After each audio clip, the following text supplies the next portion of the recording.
afternoon, everyone. My name is Sade Dantzler. I hope everyone is doing well and staying safe during this pandemic. I will be speaking on the implications of the Affordable Care Act on small businesses. Here is my agenda for my presentation. I will cover why I chose this topic and how it is relevant to this class, some background information on small businesses, and the Affordable Care Act, how the Affordable Care Act affects small businesses, and finish with key takeaways before opening the floor for comments and questions. While in search of a topic for this project, I came across this fact. A 2018 study conducted by the Bureau of Labor Statistics found that only 57% of workers at firms with 100 employees or less had employee-sponsored health care. That means that 43% of small business employees had to do one of three things: go without medical insurance, purchase their own medical insurance, or depend on the available government programs if they qualify. I chose this topic because it is something that affects us or someone we know. I have come across some very disturbing articles covering the binding situations people have found themselves in because they cannot afford health care or the subsequent medical bills not covered by their insurance. There is a small percentage of the population like me. I have spent the last 5 years in the Army, and before then was afforded free health care through my father's military service. Unfortunately, this is not the case for a majority of Americans. This topic is relevant to this class because healthcare benefits are a way to attract and retain top talent, and a means to compensate employees in a way that benefits both the employer and the employee. While offering healthcare benefits, it is not mandatory for most small businesses. This enables them to take advantage of the economical health insurance plans, which provide certain tax advantages, to include the following. Self-employed people can deduct 100% of their health insurance premium costs as a business expense. A business owner can deduct such premiums for their employees, and if their business is incorporated, their own insurance costs as well as that of their employees as a deductible. Small businesses with less than 20 employees can use their health care tax credit when they buy health insurance for employees. Other benefits include the following. If a business is not able to contribute towards their employees' health insurance, a business can offer them group rates for buying it through the business. Insurance plans offer preventative care. Without this, it could result in having less employees not reporting to work for long periods of time due to serious illnesses. Employers may offer employees a lower salary because they provide health care benefits to their employees. Before we continue to explore this topic, here is a short video on what is considered a small business according to the Small Business Administration. I was under the impression it only included businesses with less than 50 employees. I was wrong. What's considered a small business by the SBA? What exactly is a small business? The Small Business Administration uses employee size and annual sales receipts to determine which businesses are classified as small. According to the SBA, a small business is typically one that has up to 500 employees, yet in certain industries, the SBA still considers a business small if they have 750 to 1,000 employees. Just take a look at these industries and what the SBA considers small business based on the number of employees. Merchant wholesalers with up to 100 employees, drilling oil and gas well operators with up to 500 employees, and manufacturers can have between 500 to 1,000 employees and are still classified as small businesses. The SBA may also consider a business small if it has average annual sales receipts between $750,000 and $5,500,000. And again, it depends on the industry. The SBA also considers the following industries small businesses if they have revenue below $18 million for janitorial service, $20.5 million for security and patrol service providers, $27.5 million for staffing companies, and $27.5 million for freight transportation operations. Businesses that employ close to 500 employees and make anywhere between $750,000 and $28 million a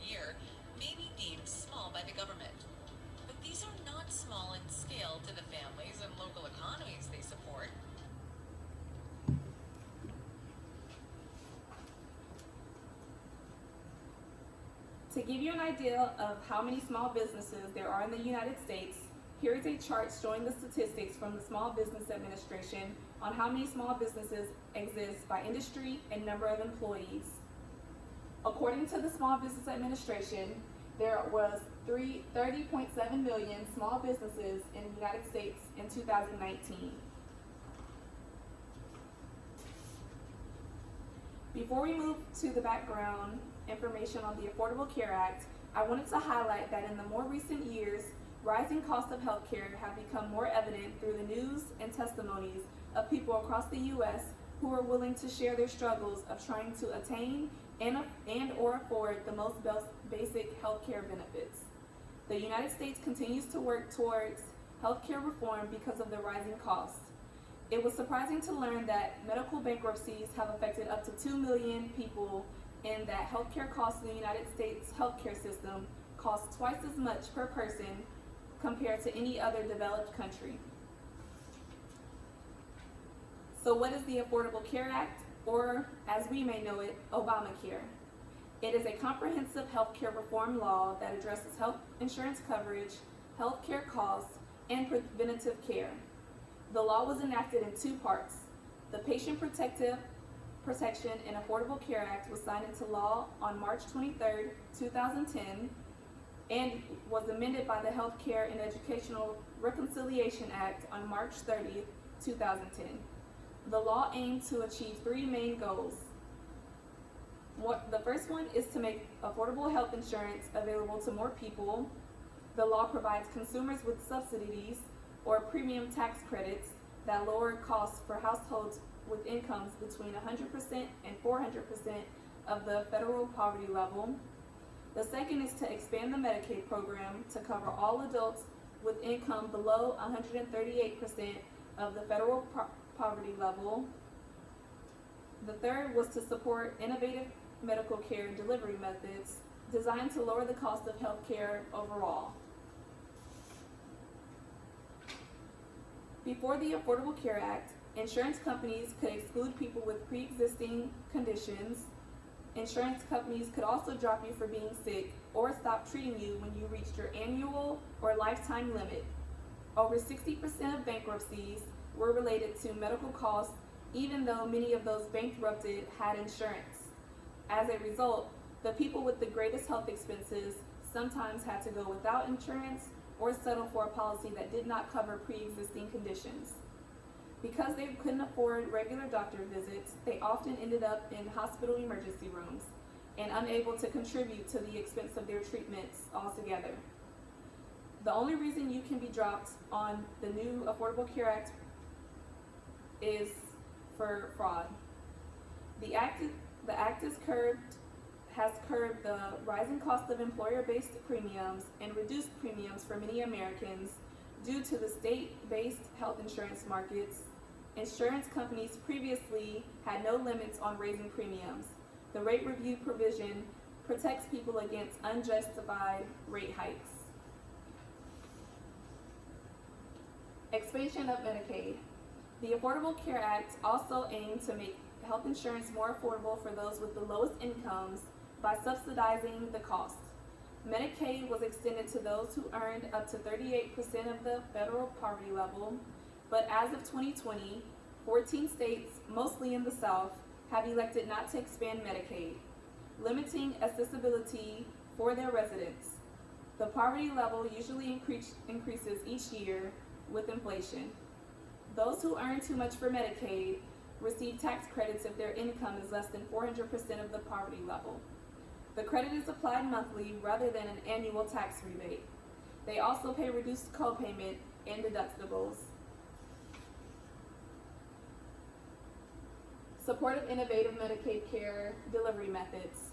The Affordable Care Act implemented the health insurance exchanges, required plans to cover more medical screenings, and made a way to expand the number of affordable prescription drugs and generic drugs. The health insurance exchanges are open for enrollment between November 1st and December 15th of each year. If you miss the window, you can still use the exchanges to buy private insurance or apply for Medicaid. You also can use them to compare plans for the future. Some exchanges are run by states, and some by the federal government. It is important to compare all costs, including monthly premiums, annual deductibles, percentages covered, and co-payments. Before the Affordable Care Act, preventative measures and wellness visits were not covered adequately. All new plans require essential health benefits and preventative services to be covered with no out-of-pocket cost.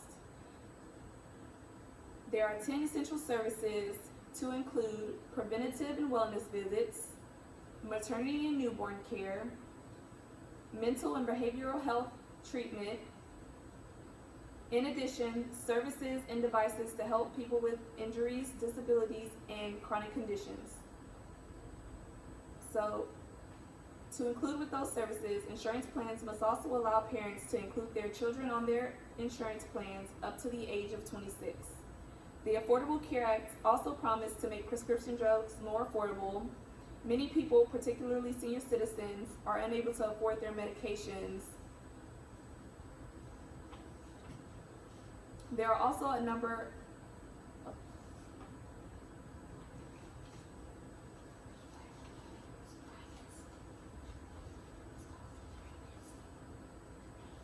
Next slide.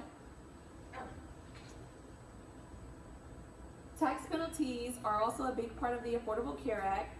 To make sure insurance companies could afford to add their patients with pre-existing conditions, the Act initially required everyone to have health insurance for at least 9 months out of the year, or be subject to a tax. In December 2017, Congress repealed the penalty, effective in 2019, with the Tax Cuts and Jobs Act. Before this act passed, many groups had already successfully petitioned Congress to be exempt from the Affordable Care Act. By removing the mandate, Congress effectively required insurance companies to take patients with pre-existing conditions while potentially removing healthier patients, thus increasing the cost for the insurance companies. Since subsidies remain in place, it also made sure the government would pick up a percentage of the rising costs. Even though the mandate no longer applies, there are also some taxes related to the Affordable Care Act. Taxes increased in 2013 for individuals making more than $200,000 a year, or $250,000 for married couples. This would include some healthcare providers and other health-related businesses. And if a business has 50 or more employees, they must provide insurance for at least 95% of their full-time employees or pay a fine. So how did the Affordable Care Act affect small businesses? It depends on who you ask. Though rising costs have caused employer-based health insurance coverage to decline, small business owners have seen significant gains in healthcare coverage for themselves and their employees from the passing of the Affordable Care Act. Others have found themselves having to offer more employees healthcare benefits when they can't necessarily afford it. Prior to the Affordable Care Act, small businesses and their employees comprised a disproportionate share of the working uninsured.